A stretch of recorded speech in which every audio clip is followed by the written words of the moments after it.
बिस्मिल्लाहिर्रहमानिर्रहीम। आज का हमारा टॉपिक है रिजर्व वर्ड्स। अब ये रिजर्व्ड वर्ड्स जो हैं ये जी बेसिक के हम यहाँ पे डिस्कस कर रहे हैं। हर लैंग्वेज के कुछ रिजर्व वर्ड्स होते हैं। जैसे सी लैंग्वेज है तो उसके भी रिजर्व वर्ड्स हैं। जावा अगर आप यूज़ करते हैं तो उसके भी रिजर्व वर्ड्स हैं। आप HTML यूज़ कर रहे हैं कोई भी है तो उसके अंदर ऑब्वियसली कोई ना कोई कमांड, कोई स्टेटमेंट, कोई ऐसी यूज़ हो रही होगी जो कोई फंक्शन परफॉर्म कर रही है, कोई कोई ना कोई एक्टिविटी परफॉर्म कर रही है जिसका कोई ना कोई पर्पज़ होगा। तो वो एक्चुअल में जो पर्पज़ है ना, वो जिसने लैंग्वेज को डिज़ाइन किया, जिसने इसको लैंग्वेज को बनाया, उसने इस लैंग्वेज के रिक्वायरमेंट को देखते हुए कुछ नाम उस वक्त चूज़ किए। वो नाम उसने फिक्स कर दिए उनके लिए। और ये नाम जो है फिर उसी पर्पज़ के लिए इस्तेमाल होते हैं जिस पर्पज़ के लिए ये बनाए गए हैं। किसी दूसरे पर्पज़ के लिए आप इसको इस्तेमाल नहीं कर सकते अनलेस कि ये वर्ड आप किसी के साथ मिला के यूज़ करके आप यूज़ कर लो तो अलग बात है। अकेले ये कभी भी उस तरह यूज़ नहीं होंगे। इसका क्या मतलब है? मतलब जैसे आप यूँ कह लो कि जब आप कोई वर्ड है उसको किसी के साथ मिला लोगे फिर तो उसका मीनिंग ही चेंज हो जाएगा। जैसे फॉर एग्जांपल जैसे ऑटो कमांड है। अब ऑटो के साथ मैं कोई और नाम लिख देता हूँ, जैसे मैं ऑटोज कर देता हूँ तो मीनिंग चेंज हो गया, वो ऑटो ना रहा। या ऑटिंग कर देता हूँ या ऑटोमेटेड कर देता हूँ तो चेंज हो गया, क्योंकि कुछ वर्ड इसके साथ और लेटर्स ऐड हुए तो उसने उसका मीनिंग चेंज है, वो रहा ही नहीं। इनको वेरिएबल के नाम के तौर पर आप यूज़ नहीं कर सकते। इसकी मिसाल आप ऐसे लो जैसे कि कुछ नाम ऐसे हैं जिनको आप अकेले आप किसी के लिए आप यूज़ नहीं कर सकते, उनका पर्पज़ होता है। जैसे फॉर एग्जाम्पल अगर इस्लामिक पॉइंट ऑफ व्यू से देखें तो अल्लाह इज़ द नेम। अब किसी बंदे का नाम अल्लाह नहीं हो सकता, किसी शख्स का नाम अल्लाह नहीं हो सकता। उसके नाम के साथ कोई और नाम लगेगा। चलें जी, अल्लाह यार हो सकता है, अल्लाह दित्ता हो सकता है, अल्लाह रखा हो सकता है।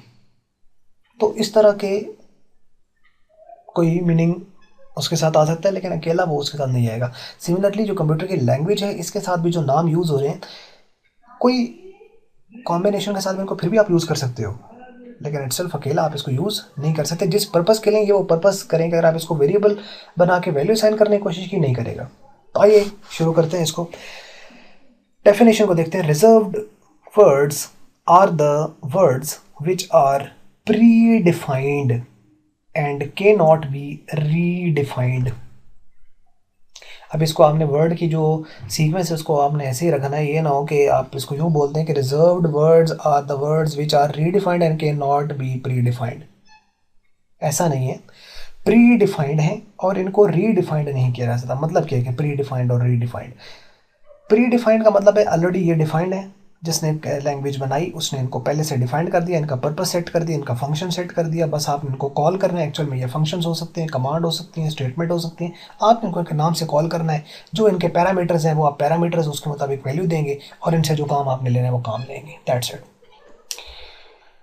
और इनको रीडिफाइंड नहीं किया जा सकता। मतलब कि आप जो इनका पर्पज़ है वो आप चेंज नहीं कर सकते, जो इनका फंक्शन है वो आप चेंज नहीं कर, जो इनका काम है वो आप चेंज नहीं कर सकते। एज इट इज़ आप इनको यूज़ करेंगे और जो पैरामीटर्स हैं वैसे वैल्यू देंगे, तो ये वैसे वैल्यू के मुताबिक आपको चेंज करके रिजल्ट दे देंगे। So the reserved words are the words which are predefined and can not be redefined. This is a simple definition.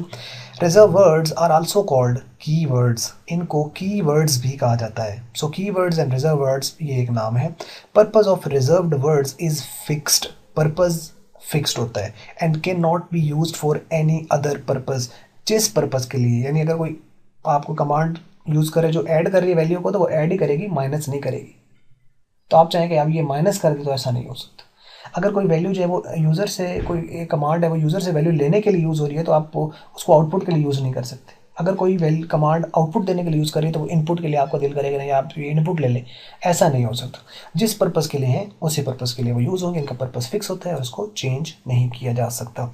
Reserved words are defined by creators of GW basic, are defined by the creators of the GW basic. जैसे हमने पीछे पढ़ा, Thomas कर्ट्स और John कैमनी जिन्होंने इसको design किया, तो इन्होंने इसका पर्पज़ जो है वो कुछ रखा और फिक्स कर दिया इसके अंदर। बाकी चेंजेस अमेंडमेंट्स आती रहती हैं, लेकिन वो बैकएंड से फिर चेंज होता है।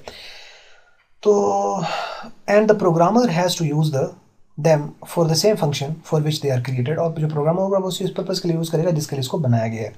इसकी मिसाल आप यूँ भी ले सकते हैं, जैसे अगर आपके पास मोबाइल खरीदते हैं तो मोबाइल के अंदर पहले से एक सॉफ्टवेयर हुआ होता है। अब वो जो सॉफ्टवेयर है वो आप चेंज नहीं कर सकते, मैं चेंज नहीं कर सकता। मैं उसके अंदर कोई एडिशनली ऐप कोई कर दूंगा, उसको मैं चेंज नहीं कर सकता। अब उसकी रूटिंग होती है, यानी आप उसका रूट से जाके उसको चेंज कर सकते हो, लेकिन फिर वही बात है कि इसको फिर बैक से जाके उसको सारा बहुत सारी चेंजेस होती हैं जो खैर करनी पड़ती हैं। तो आप उसको यूँ मिसाल ले लो कि जैसे हमें उसका कोई कंसर्न नहीं है, जो उसका फंक्शन है, जो काम है वो करता रहे, और सामने फ्रंट पे हम उसको अपने मुताबिक उसको मॉडिफाई कर लेते हैं। जो हमें उससे काम लेना है वो हम उससे काम लेंगे, बाकी उसे चेंज करने की हमें ज़रूरत नहीं है। तो रिजर्व वर्ड जो हैं इनका जो क्रिएटर्स हैं उन्होंने इसको डिफाइन कर दिया पहले से, और इसका पर्पस उन्होंने फिक्स कर दिया, फंक्शन फिक्स कर दिया, उसी फंक्शंस के लिए आप इसको इस्तेमाल कर सकते हैं। लास्ट पॉइंट है जी, reserve words can not be used as variable name. ये बड़ा अहम है कि इनको वेरिएबल के नाम के तौर पर आप इस्तेमाल नहीं कर सकते। मतलब किसी वेरिएबल, मतलब आपका दिल किया कि इनमें से ये जो नीचे कुछ लिस्ट दी हुई है ये चंद एक हैं, तो आपका दिल किया कि जैसे एक ऑटो लिखा हुआ है तो ऑटो इज़ इक्वल टू करके और आगे उसको कोई 50 वैल्यू असाइन कर दें, तो ये नहीं लेगा, ये एरर आएगा। क्योंकि ऑटो का एक पर्पज़ है, जिस पर्पज़ के लिए है वो उसको उस पर्पज़ के लिए इस्तेमाल करेंगे और दूसरे पर्पज़ के लिए इस्तेमाल नहीं कर सकते। तो मिसालें देखिए जी, इसकी एग्जांपल्स।